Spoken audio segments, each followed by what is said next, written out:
Hey everyone, my name is Matt. Welcome to my backyard. This time we're going to be sawing up this little walnut crotch thing. So if you missed my previous sawmill video, my friend Jeff brought a giant walnut crotch all the way from Ohio. He also brought this log with him. We ran out of time the day he was here, so he left this log for me to saw. And we're going to see what's inside of it today, which should be pretty exciting. I can already see some interesting things going on here. And yeah, so as always, let's take a quick walk around here and see what we have in store for us. As you can see, I've made some attempt to level this very goofy thing, and this is probably my sketchiest log setup ever. So first off, let's start on the bottom here. So you can see I had to block up this end as well as the butt end, because there is essentially the same thing as there is on top here. There's this bulge where the two stems kind of grow around each other, and that is kind of going to get in the way. So this essentially is a really short, kind of bushy kind of tree. So what we got here, like just over 4 feet long before the top of the crotch, and that is the base, which is in the ground. So a really short, stubby tree with a large canopy above it. So we should have some interesting compression figure down in here, and you can kind of see some of that right here in the bark, or I guess in the on the bark. The bark's gone in the outside here of the tree. So if you look down here, you can see some more. So as we're looking at the bark, one of the things we can do is to know that underneath there is we can kind of see if there is any undulation in the bark itself. And sometimes on some trees, if you see a furrowed bark that has some crosses and things, that's usually a sign that there is figure down underneath. In this case, we got some nice ripples. So we have a couple of crotches here, and then we can see there is a bark inclusion between them. So if we go down to the other end and we see what's going on down there, you can see there is actually a very similar thing going on here. We have two piths and we have a bark inclusion. So these two stems have not joined completely back together. You know, that would have been down further in the log. And in the case of this one, this was probably actually a double stem or a double lead tree. So it actually had two like actual stems coming out of the roots, and they just kind of grew around each other over the years. So what this is actually going to produce is a bunch of nested slabs. So you'll have a right slab, or a left slab and a right slab, and they'll be nested together along the bark inclusion, and they will be separate, or they will separate before, during, or after being sawn. So with this thing being such a goofy and odd shape, the easiest thing to do for this is going to be to make a skim pass along the top and then roll it over so it's actually stable. It is fairly stable right now. It's not gonna hopefully move around too much, but like I can put some like serious pressure on it and it's not wiggling, so that tells me that it's stable enough to cut. However, I'm not that crazy, and I'm not gonna try and cut it all the way down to the bed like that. So a nice little cut here to get us a nice flat area, and then we can roll this guy over. Now on this side of the tree, at least, there is a lot less going on compared to the other side. And we have a little bit of figure down in here where the buttress begins, but there's not a whole lot of weird stuff going on up in that area. Now one thing I will point out is these deep checks here. So this log has been sitting around for a while. It was stored in a sunny area, which is not ideal for storing logs. That's going to dry out the outside and cause it to shrink. The inside is still wet, and it's not going to be compressed by the outside. That causes the outside to crack because we've exceeded the tensile strength between the wood, in that all that pressure compressing something that is pretty much incompressible. At least it's not going to be compressible by the strength of the wood on the outside.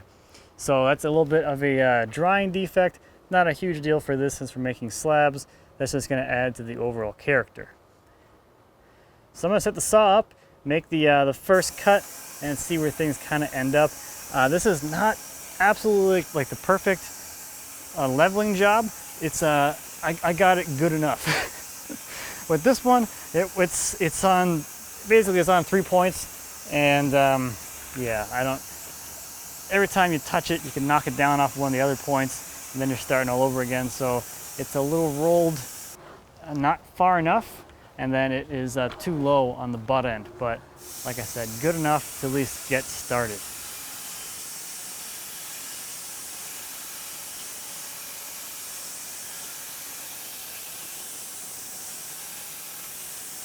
So I went ahead and made another cut since it was sitting pretty stable. just to get more reference area. I wanted to get a little more of that crotch up there to have a flat area to go down the bed. And let's just see what we got going on here. This is pretty nice. Nice little slab. Piece of 6/4. Oh yeah, you can see the crack right in here. Oh, this is some nice looking stuff. So you can see the bark inclusion and the split between the two stems. So all that's holding these two together right now is the meat on the bottom side, and then this little bit of area over here at the end. So yeah, some nice figure happening around the, it's technically a crotch, but it's two stems, so it's not really crotch figure, but you still have some interesting things going on there.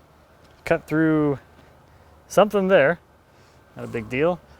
But as I was saying, just this section right here is the only thing that's kind of tying these two halves together up here in the air. So I have had these things come apart on the saw before, and that's one of the reasons I want to roll this thing over, because how this is set up, you know, there's nothing supporting this half of the log, so it can easily just go boop like that. So with a flat enough area on there, I'm going to move the saw out of the way and see if I can get this thing rolled over.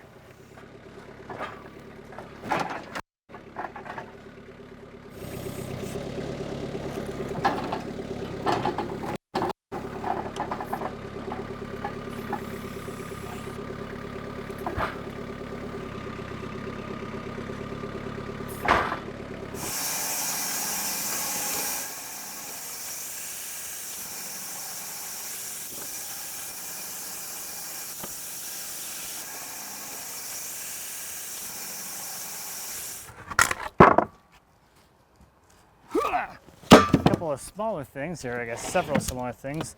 First one there is a piece of 6/4, and the other ones there's some 4/4. You know, that's a little charcuterie board or something. What we got?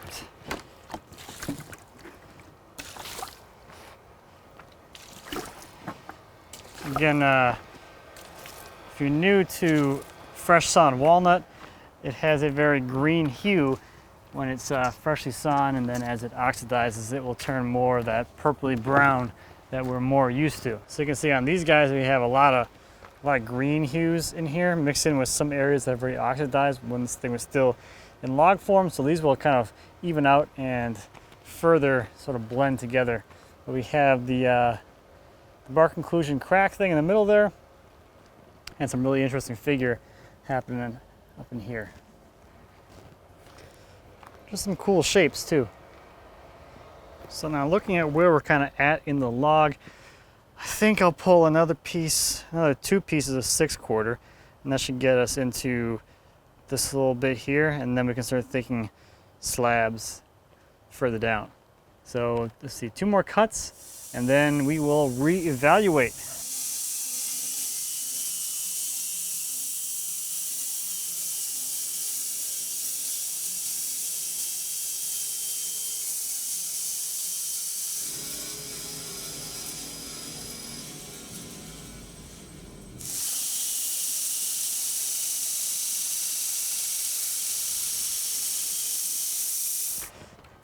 Starting to get some interesting grain and stuff here.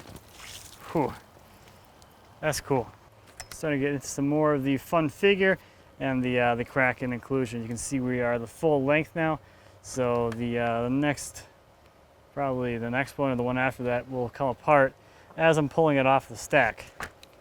Let's test that theory and see if this one comes apart. Oh, yep. Let me label this real quick. This one's got like a tiny, tiny fiber holding it together. It's gonna break if I try and pick it up.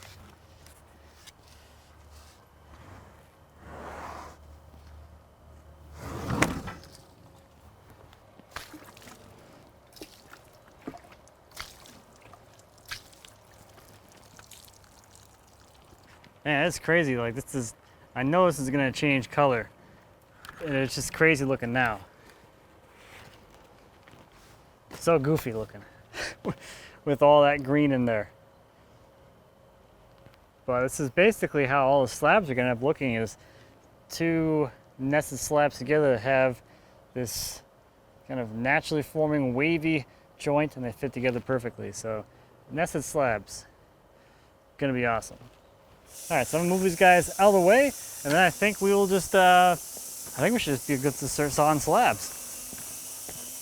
Yeah, I think I'll start starting now. Maybe this first one go a little thin, maybe like a heavy 8/4 or 9/4, and then I'll move to 10/4 after that one.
All right, so I just barely ran out of throat depth there, so I'm not gonna have enough room there to make the next cut. So let's take this guy off the top and take a quick look at it, and then we'll make that last cut.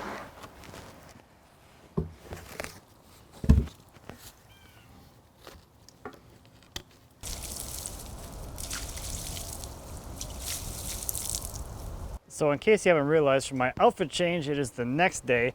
So this slab has been left to oxidize overnight, so you can see how big a difference a little bit of time does with walnut. It's the color you kind of expect. This stuff has got some really nice color and grain to it.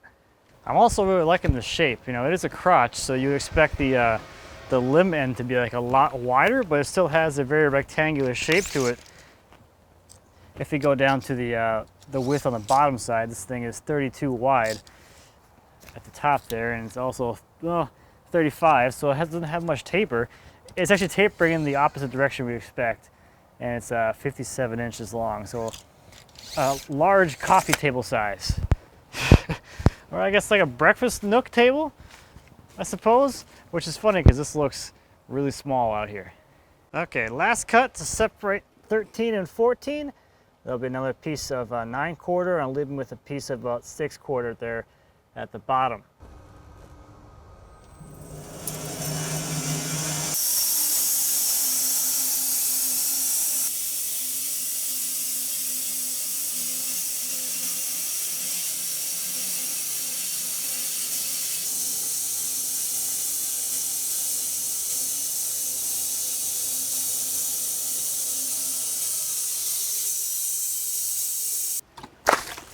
Crotch tack. This stuff is pretty cool. It's actually really incredible how still rectangular this is for a piece of crotch. Really cool grain. And like we saw on the other one, this stuff oxidizes really nicely, so it's pretty crazy seeing this stuff again after just seeing, where is it, that one, which is oxidized. All that green's kind of gone, but I really like the look of these nested slabs where they have the natural separation between them. Very cool. Huh. Some kind of like aluminum foil. Interesting. That's a new one. See the bar conclusion that was in here. This is the actual bark. And then here's some more bark. And then what is this, like foil? Interesting. All right, let's get this, what is this, number 7? Let's get 7 out of here and see what 8 looks like. Looking pretty nice. We're getting some nice quarter saw and stuff, so we got some good straight grain going here.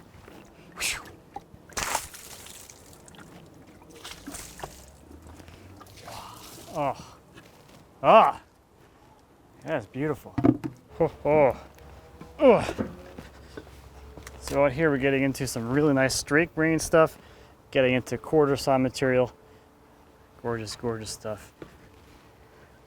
Look at this stuff. Look at that. Very nice. Wow.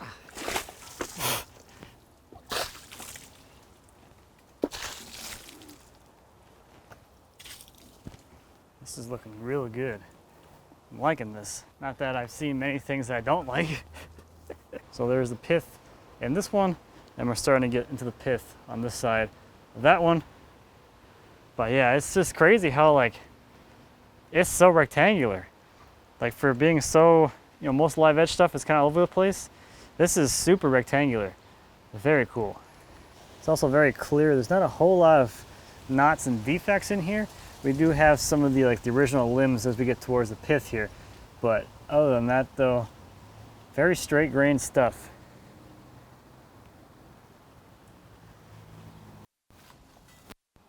That stuff is so clear, or like straight. It's nuts.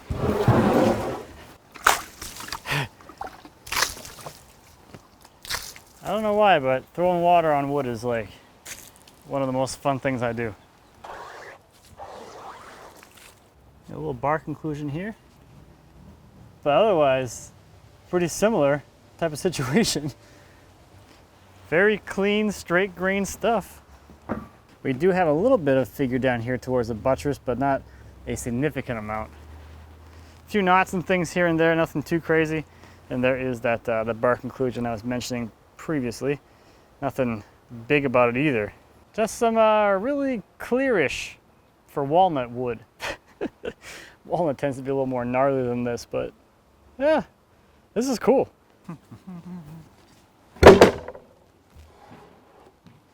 I am pulling this bark out from between the slabs since it is loose. It's just going to further encourage any amount of molding in here, and it's going to fall out anyway, so it's not really worth trying to save it. Ugh.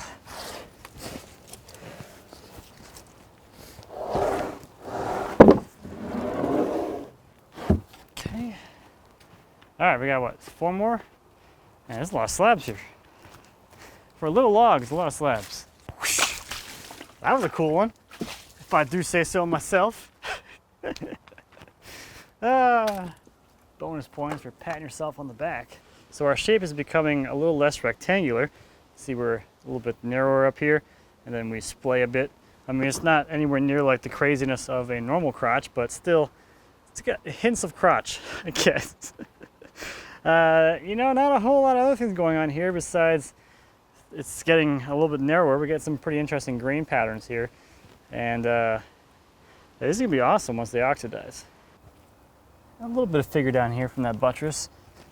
Not a whole lot of crazy figure in this slab, in this log, I'm sorry. Pretty straight grain stuff for all you people who love straight grain.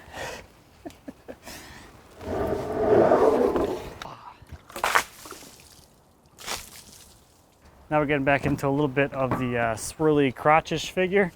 So we're getting a little bit of figure now as you come back to the bark inclusion surrounding that, which makes it a little more interesting. We're also back to more of a crotchy shape. You can see we got that hourglass kind of figure thing going on. In this case, we got the buttress, the waist, and then the top of the crotch there. I'm gonna make some kind of attempt to move this without breaking it. There's not much holding this one together. So let's see how it handles transport. No, it's not too bad.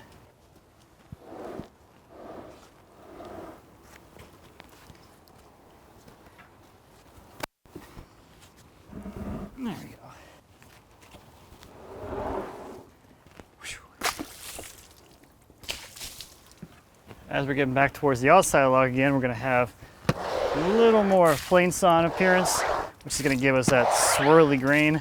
It's going to be a little less straight grain like the middle slabs, which are going to be, you know, closer to quarter sawn.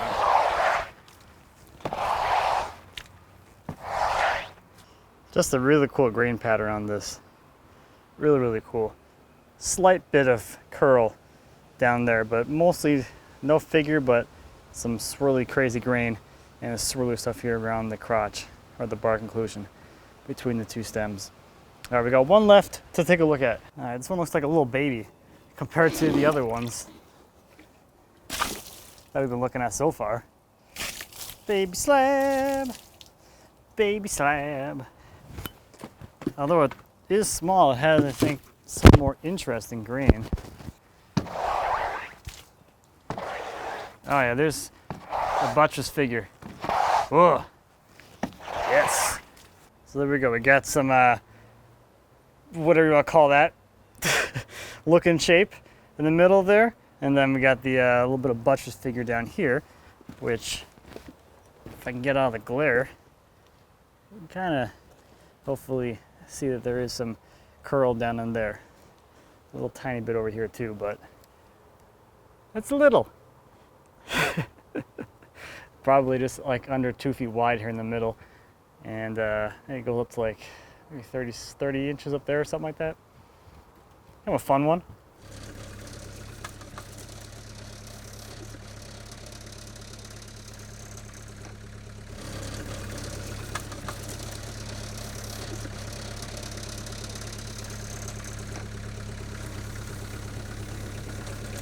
So this shelter at the new place is filling up pretty quickly. It's probably gonna be pretty full pretty soon. Now that we're getting back into spring, we're through winter. I need to get back out here and finish stacking everything that I cut last fall and brought over. The walnut slabs were some of the first things that I brought over. They were in the back of my pickup, and then I had a bunch of slabs on the trailer, and I brought those here the day after we closed. So anyway. Going back and watching the footage of this, what really struck me was just the overall shape. I think that was it was like the coolest thing ever to have such a interesting like grain and everything, but the live edges were still kind of parallel and straight. So it's nice because live edge is cool, but a lot of times it's not practical because we live in this rectangular world, and having something that is a crotch section that's also fairly rectangular is pretty darn awesome. So a big thanks again to Jeff for making the trip all the way from Ohio with this log. Again, it was fun to hang out with him and saw up his bigger log, and this is also a really cool log too. So thank you again, Jeff. Really appreciate you making the trip and you know, allowing us to have this awesome experience. So that is going to do it for this one. Thank you as always for watching. I greatly appreciate it. If you have any questions or comments on the sawmill or anything here at the new property, please feel free to leave me a comment. As always, I'd be happy to answer any questions you might have. And until next time, happy woodworking.